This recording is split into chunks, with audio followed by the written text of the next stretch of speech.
네, 반갑습니다. 안녕하세요. 이농사님. 네. 자, 이농사님 제29회 공인노무사 시험 합격하신 것 다시 한번 축하드립니다. 너무 감사합니다. 발표날 긴장 많이 하셨죠? 네, 저는 발표날 일부러 휴가를 쓰지 않았어요. 왜냐면 휴가를 쓰면 그날이 발표날인 거를 다 알 거라고 해서 일부러 저는 연차를 쓰지 않고 정산 출근을 했는데 8시 50분부터 너무 긴장이 되더라고요. 그래서 제가 차고 있는 웨어러블 시계로 스트레스 지수를 측정을 하는데 측정이 안 되더라고요. 너무 스트레스 지수가 높아서. 근데 좋은 결과를 9시에 딱 맞이하게 돼서 너무 좋았습니다. 네, 그리고 바로 저에게 알려주셔가지고 네. 저도 너무 기뻤어요. 네. 네, 고맙습니다. 네. 그 발표하는 날 그 가족이나 부모님 반응은 어땠어요? 저는 발표 직후에 제 책상 위로 튀어 올랐어요. 너무 좋아서. 네, 합격 보고 그냥 이렇게 점프해서 튀어 올랐는데 그 순간에 저를 가장 응원해 주셨던 저희 회사의 차장님이 계시거든요. 그분이 출근하러 이렇게 들어오시면서 저랑 눈이 마주쳐서 맞다, 출근하셔서 네. 알았구나. 그래서 어떻게 됐어? 이렇게 여쭤보셔서 합격! 이러면서 둘이 정말 끌어안고 사무실에서 막 울었어요. 그래서 먼저 그분께 합격 소식을 제일 먼저 알렸고 그 후에 제 동생, 제 부모님한테 그 순서로 알렸는데요.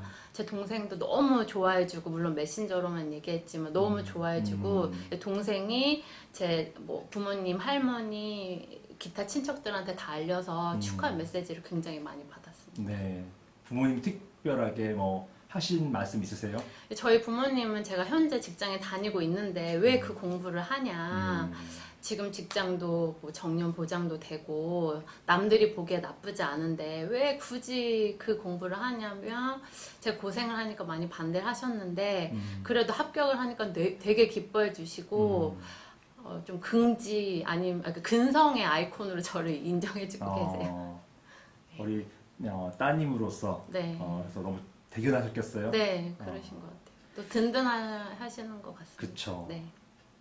자, 이제 발표 직후 한 열흘 정도 지났어요. 네. 그 열흘 동안 어떻게 지내셨나요? 저는 엄청 자랑을 많이 했어요. 자랑 많이 하고. 네, 제 아는 주변에. 네, 제가 아는 분들한테 합격을 했다고 자랑을 굉장히 많이 했습니다. 왜냐면 응원을 오랫동안 많이 해주시기도 하셨거니와 또 그간 제가 계속 불합격을 하면서 자존감이 많이 떨어졌는데 저 스스로를 위해서라도 이렇게 자랑을 하고 싶더라고요. 그래서 거의 열흘간은 자랑하고 축하 메시지 받고 또 직접 만나서 축하해 주시길 바라는 분들과 좋은 시간을 보내면서 열흘을 보냈습니다. 순식간에 지나셨을 것 같아요. 네. 코로나만 아니었으면 여행도 다니시고 그랬을 텐데. 네, 코로나 아니었으면 아마 제 친동생이랑 좀 즐거운 시간을 보내려고 했을 것 같은데 아무래도 여행도 다니기 어려운 상황이라서 네, 좀 집 안에서 자축하고 있습니다. 저도 이제 이정민 농사님 잘 알고 있지만 수험 기간이 2016년부터 이제 시작한 것이죠. 네, 시작 자체는 2016년입니다. 네. 저하고는 한 2017년 그때 이제 수험 신림동에서 만나 뵙고. 네, 2016년도에 너무 뭣도 모르게 1차 시험에 합격을 해서 발을 들인 거는 2016년도고 실제 공부를 하겠다라고 한 것은 2017년도. 그치만 그것도 이제 인터넷 강의로만 듣던 거라 신림에서 정말 열심히 공부하시는 분에 비하면은 공부를 했다고 말하기 좀 부끄럽기는 한데 2017년도에 변호사님을 처음 뵌 건 맞습니다. 네. 제 기억으로도 그때 엄청나게 그 전투력? 하여튼 엄청 열심히 하시는 게 그 강의하면서도 보였어요. 정말 열심히 하셨고. 사실 그때는 너무 무식해서 용기가 있지 않았나 그 생각을 하고. 그때도 직장이시면서 병행하면서 네. 했었고 어떻게든 시간 쪼개서 공부하겠다 이런 게 막 있었으니까. 네. 자, 그 수험생활 이거 궁금해하시는 분들 많을 텐데 개략적으로 한번 물론 수기도 봤어요. 수기에 쓰신 것도 봤고 했는데 간략하게 한번 말씀해 주실 수 있으시겠어요? 2016년도는 공부를 했다고 보기는 어려워서 그 기간은 수험에서 제외하는 게 맞다는 생각이 들고 저는 처음에는 인터넷 강의로만 이 수험을 끝낼 수 있지 않을까라는 자만을 하고 인터넷 강의를 들었었는데 강사분들이 다 공통적으로 말씀하시는 게 답안지 연습을 하고 첨삭도 받아봐야 된다라고 말씀을 하시더라고요. 근데 도대체 시간을 낼 수가 없어서 그때 변호사님 강의 마지막 행정쟁송법 3기 6회짜리를 어떻게든 시간을 만들어서 들었는데 저는 사실 엄청 충격을 받았습니다. 어떤 충격을? 우선 100분 동안 그 답안지를 쓰는 것도 저는 태어나서 처음이고 우선 신림 자체를 가본 것도 태어나서 처음이라 그 분위기와 그다음에 수업 그리고 그 답안지를 쓰는 그 시간과 뭐 형식과 그다음에 저의 처참한 답안지를 보고 처음에 굉장히 충격을 먹은 다음에 난 신림에서 꼭 연습을 해봐야겠다는 생각이 들어서 2018년부터는 2기와 3기를 주말반을 들었고요. 실강으로. 그다음에 2019년도도 주말반으로 2기와 3기를 전부 수강을 하였습니다. 그러니까 실전에 대비한 연습이 중요하다. 네, 저는 반드시 필요하다고 생각이 드는 게 만약에 제가 법대생이거나 아니면 경영학적 지식이 굉장히 풍부하다고 하면 독학이라든지 아니면 인터넷 강의만으로도 커버가 될 수도 있다고 생각을 하는데 저는 법대생도 아니고 경영학 전공도 아니었기 때문에 특히 법학 답안지 형식이 정해져 있잖아요. 그건 연습하지 않으면 체득하기 어려울 거라고 저는 생각이 들어서 비전공자라면은 한 번쯤은 꼭 신림에서 연습을 해와야 될 필요성이 있지 않나 그 생각을 하게 됐습니다. 그래서 그렇게 또 했었고 그치만 올해 합격한 올해는 학원을 가지 않았습니다. 또 코로나도 있고 하니까 못 갔겠네요. 그것도 그렇고 저는 사실 작년에 연습은 충분히 했다라고 생각도 들었고 더 이상 강의가 저한테 의미가 있지 않다는 생각을 해서 재공부 시간이 부족한 게 문제지 강의를 안 들은 거는 강의는 이미 저번 작년도 재작년도에 충분히 들었다고 생각을 했기 때문에 제 공부 시간을 확보하기 위해서 올해는 학원에 다니지 않았고요. 또 그 수험을 다시 하겠다는 결심 자체도 4월 달에 했기 때문에 학원을 갈 시간도 부족하다. 내공부할 시간도 부족하다는 생각으로 학원에 가지 않았습니다. 그러면 작년에 이제 시험 발표 한 11월 달쯤에 났고 네.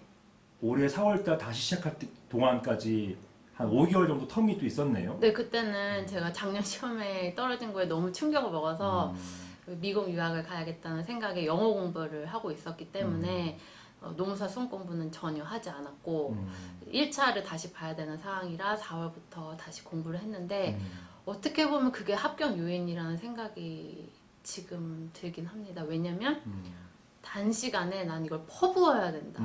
그래서 그 양을 정해놓지 않고 정말 때려 붓듯이 공부를 했거든요. 그게 오히려 장기간 찌끔찌끔 하는 것보다 단기간에 퍼부었던 게 더 암기력 향상에도 도움이 됐던 것 같고 반복을 계속 열심히 하다 보니까 이해도도 높아졌던 것 같아요. 집중도가 대단했던 네, 것 같아요. 집중도도 많이 높아졌고요. 네. 그리고 되게 진리의 말을 하신 것 같아요. 네. 이게 원래 시험이라는 것은 일반적인 공부와 달라서 퍼붓는 게 중요하잖아요. 네. 그러니까 1년 동안 평상시 때 굉장히 공부를 열심히 했다 하더라도 막판 시험 때 돼서 네. 뭐 체력적인 문제나 네. 또 여러 기타 문제 때문에 집중력이 흐트러져가지고 네. 항상 공부는 열심히 하시고 잘하시는데 시험에만 좀 어려우신 분 계시잖아요. 네, 그런 분들은 정말 단기간에 딱 이렇게 잡아놓고 퍼붓는 기회가 한 번은 있다면 합격할 확률이 높아지지 않을까라는 게 이번에 저의 수험을 통해서 좀 교훈이라고 생각을 합니다. 제대로 깨달으셨네요. 네, 그리고 방금 체력도 말씀하셨는데 네. 저는 정말 하루에 홍삼을 3포씩 먹었어요. 먹고 제일 네. 유지하면서 네. 돈을 아끼지 않겠다. 난 직장인이니까 건강 챙기는 거에 있어서는 돈을 아끼지 않겠다라는 생각으로 좋은 식재료로 음식을 해먹고 홍삼도 하루에 3포씩 먹고 네. 커피 마시는 거 대신에 텀블러에 홍삼을 채워놓고 마셨습니다. 깨기운동에 물을 부어서 네. 넘쳐가지고 네. 합격하는 거 이거 하셨구만요. 그게. 네, 그 수업 시간에도 종종 네. 말씀하셨던 네. 공부는 밑 빠진 독에 물 붓기인데 네. 그거를 빨리 부어서 얼마나 잔량이 채워졌던 그 시점에 시험을 봐야 합격하는 것이다라는 말씀을 해주셨었는데 제가 이번에 좀 그렇게 네. 되지 않았나 그 네. 생각이 들어요. 되게 뿌듯하네요. 제가 드린 말씀을 실천하고 네. 그 결과가 나오는 거 네. 들으니까 네. 너무 뿌듯합니다.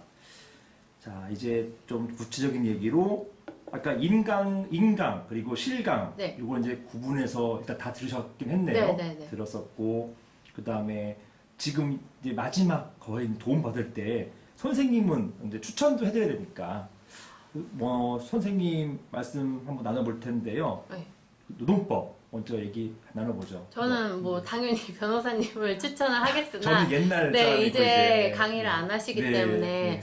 제가 신림동에서 수험을 하면서 도움을 받았던 강의 자체는 손승주 변호사님께 도움을 많이 받았다는 생각이 들었어요. 그분은 좀 컴팩트하게 해주시는 게 있어가지고 노동법이 사실 방대하면 엄청 방대할 수 있는데 그분의 강의를 통해서 좀 이해를 많이 했던 게 있었어요.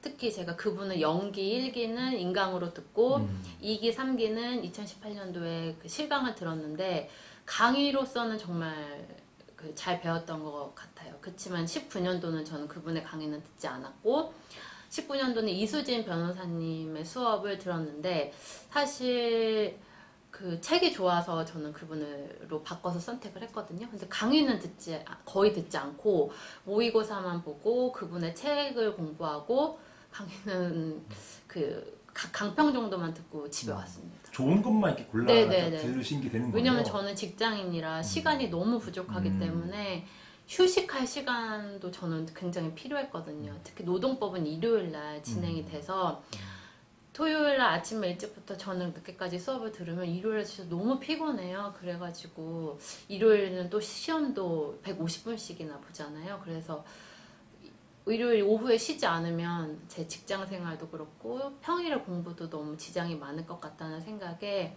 강의를 듣기보다는 좀 휴식을 취하는 게 맞겠다는 생각이 들어서 물론 모의고사는 충분히 보고 강평 강의까지만 듣고 그 뒤에 진도 강의는 듣지 않고 집에 갔습니다. 네, 노동법은 그렇게 하셨고 네. 이제 행정쟁송법은 어떻게 공부하셨나요? 행정쟁송법은 19년도에 정성균 박사님의 수업을 들었는데 정말 너무 좋았고요. 이해도도 굉장히 높아졌고 작년에도 행정쟁송법은 못 보는 편은 아니었는데 그래도 작년에 불합격했으니까 올해도 또 공부를 해야 되잖아요. 그렇지만 작년에 너무 강의를 통해서 배울 수 있었던 거는 충분히 배웠다는 생각이 들어서 역시 올해도 강의를 듣지 않고 정성균 박사님의 그 기본서를 한 15회독 정도 했습니다. 대단하네요. 그 짧은 시간 안에. 예, 급하니까 정말 이렇게 보게 되더라고요. 그래서 행정쟁송법이 이번에 가장 네 과목 중에 좋은 점수를 64점을 받아가지고 고득점하셨고. 네, 물론 노동법도 63점이라고 좋은 점수를 받았는데요. 두 과목 다 15회독 이상을 했고요. 근데 행정쟁송법은 그 정성균 박사님 책이 정말 너무 좋아서 최신 판례 한 개만 좀 누락되어 있는데 그것만 제가 가피를 하고 그 누락이 아니라 그 발간 후에 나온 판례라서 그게 좀 빠져 있었는데 그 부분만 제가 가피를 하고 나머지는 정성균 박사님 책으로 계속 회독해서 좋은 점수를 받게 되었습니다. 원래 법전공 아니시잖아요. 전혀 아닙니다. 근데 어떻게 법대생보다 훨씬 더 많은 고득점 하신 것 같아요. 그런 걸까요? 자, 다음은 이제 인사. 인사가 제가 정말 괴로운 과목인데요. 작년에도 인사 때문에 떨어졌었고 작년에 점수는 52점, 올해 점수는 57점이에요. 올해 점수도 가히 높다고 할 수는 없습니다만 제가 인사를 열심히 공부해도 안 나오고 공부를 안 해도 안 나오다 보니 저는 인사 공부를 안 했습니다. 안 했어요? 거의 안 했다. 거의 안 했고 예전에 배웠던 거 가지고 그냥 그거 가지고 저는 인사는 그 기본서를 회독하지 않았고 기본서 내에 있는 그 인사의 기법과 그 학자의 이름 이 정도만 암기를 위해서 따로 제가 추려서 자료를 만들어 놨었어요. 19년도에 이미. 그래서 그 자료만 보고 저는 제 상식과 제가 회사를 다녔기 때문에 일반적인 인사 상식은 있을 거라고 생각이 들어서 제가 알고 있는 상식과 제가 정리해 놓은 그 기법을 접목해서 답안지를 써내자. 이것이 저의 전략이었고요. 작년에는 52점 받았는데 공부해서 또 올해는 공부를 많이 하지 않고 57점을 받은 거 보면 제 전략이 좀 통하지 않았나. 물론 좋은 득점은 아니긴 하지만 그래도 합격은 했으니까.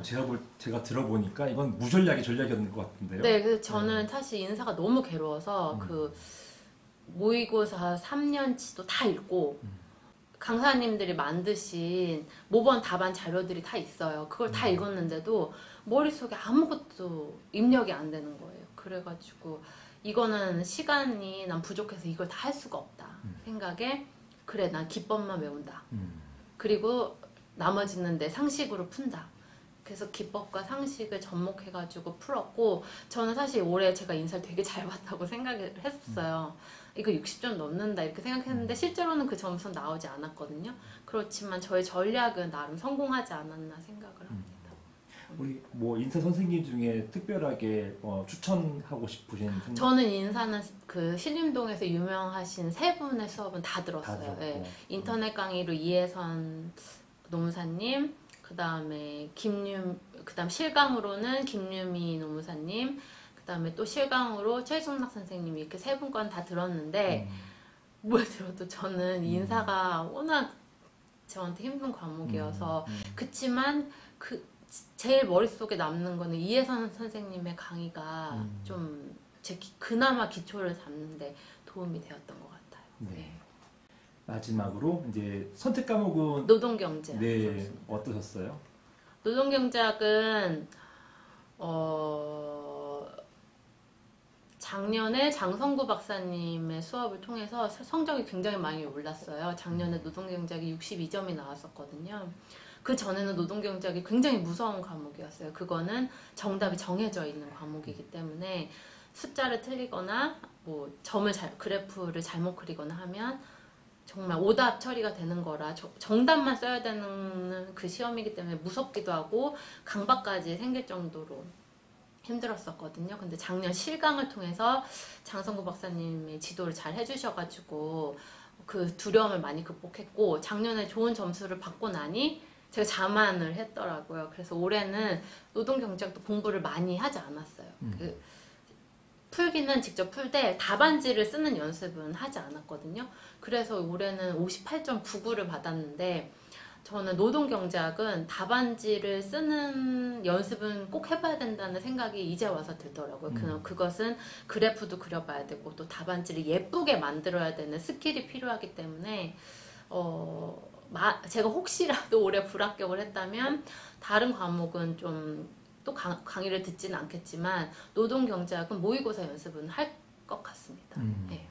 잘하겠습니다. 네. 우리 30기 준비하신 분들이 많이 참고가 될 것 같아요. 네. 네. 자, 이제 직장 다니면서 수험 공부도 하시랴. 그리고 직장도 다니시고 네네. 이런 부분 힘들지 않았나요? 힘들었었죠. 모든 수험생이 힘들었겠지만 또 전업하시는 분은 전업하시는 분들의 고충이 있고 저처럼 병행하는 사람은 병행하는 사람의 고충도 있을 것인데 저는 좀 어리석었던 게 공부하는 걸 숨겼어야 되는데 그걸 숨기지 못하고 직장에서 오픈이 되다 보니까 불합격하면 불합격하는 대로 뭐 무시랄까요? 그걸 당하고 또 제가 회사에서 일을 하는데도 불구하고 일은 안 하고 공부하는 사람으로 좀 낙인이 찍히기도 해서 회사에서 마음고생을 꽤 많이 했습니다. 그렇기 때문에 올해 더 열심히 공부를 할 수 있었고요. 또 이 현재 다니는 회사 너무 좋은 곳이지만 제가 노무사라는 직업을 앞으로 하기로 결심한 만큼 올해 합격해서 현재 회사를 좋은 모습으로 그만둘 수 있게 돼서 너무 다행이라고 생각합니다. 뭐 그렇지만 실제로 근무 시간 내에 공부하신 건 아니잖아요. 그건 아니었어요. 점심시간이라든지 출근을 좀 일찍 해서 한다든지 그렇게 했는데 이제 그렇게 이해를 사람이 편견이 생길 수 있잖아요. 그러니까 그렇게 안 봐주시는 분들도 있고 해서 좀 힘들긴 했었는데 이제 지난 일이니까 웃으면서 얘기할 수 있겠습니다. 노무사님은 시간을 쪼개서 공부한 것인데 공부하시면서 어쨌든 슬럼프는 없었나요? 저는 좀 그런 건 없는 편이에요. 없었고. 네. 왜냐면 시간이 너무 없어서 그걸 느낄 여유도 없었어요. 혹시 이제 다니시는 직장하고 네. 노무사 일을 이렇게 병행하실 생각? 그런 생각은 없으세요? 우선 현재 직장은 제가 뭐 노무사와 관련된 직무를 하고 싶다고 해서 할 수 있는 근무 환경이 아니기 때문에 아쉽지만 현재 직장은 제가 노무사 커리어를 쌓겠다는 결심을 하게 되는 순간 이제 놓아야 되는 상황이 되었고요. 퇴직 시기는 조율은 하고 있지만 아직 확정은 하지 않았습니다. 자, 이제 좀 궁극적인 질문이긴 한데요. 어떤 노무사가 되고 싶으세요? 어려운 질문이죠. 네, 저는 노무사가 되고 싶다는 생각은 했지만 이제까지 어떤 노무사가 돼야겠다는 고민은 많이 안 해봤었거든요. 제가 예전에 변호사님을 찾아가서 제가 어떻게 해야 되냐라고 했을 때 저한테 송곳 만화를 말씀하시면서 저보고 그 송곳의 남자친구 이름이 생각나지 않는데 그 과장님? 네. 지금 회사에서 저는 그 과장님과 같은 존재이기 때문에 여기서 노무사가 돼가지고 힘드신 열악한 노동 조건 하에 있는 분들의 힘이 되어줄 수 있는 노무사로 거듭나야 된다고 말씀해 주신 적이 있었어요. 전 그게 되게 와닿았거든요. 그래서 그 후로 송곳을 읽어보기도 했어요. 근데 물론 제가 무조건 뭐 남에게 헌신적인 도움이 되는 노무사로서의 삶을 살 수 있다고는 생각이 들진 않지만 적어도 제 양심에 어긋나는 노무사는 되지 않겠다. 저의 양심에 따르는 노무사가 되고 싶습니다. 네. 제자로서 뵀을 때 그때 노동 활동도 하셨잖아요. 네, 그때 노동조합의 임원이었습니다. 네. 열정도 있으시고 좀 많이 일을 하셨던 것 같아요. 네, 그래서 더 노무사라는 자격증에 갈증이 있었고 좀 지치지 않고 공부를 할 수 있었던 것 같습니다.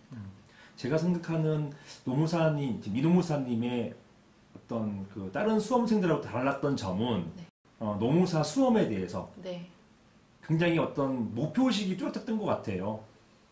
지금 겪고 있는 일들에 대한 어떤 해결책을 찾기 위해서 막연하게 시험을 위한 시험 공부가 아니라 이런 어떤 실무에 대한 어떤 직접 맞닥뜨리는 실무에 대한 어떤 갈급함 그런 게 아마 노무사 시험으로 이끌지 않았나 싶고요. 네, 아마 시작 계기는 그랬을 거라는 생각을 하는데요. 또 시간이 지나다 보니까 노무사라는 직업이 굉장히 좋더라고요.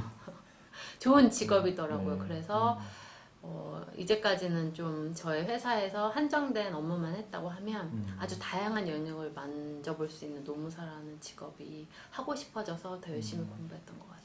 네. 자, 이제 마지막 질문인데요. 직장인이면서 동시에 노무사가 되고 싶어 하시는 분들을 위한 조언이 있다면?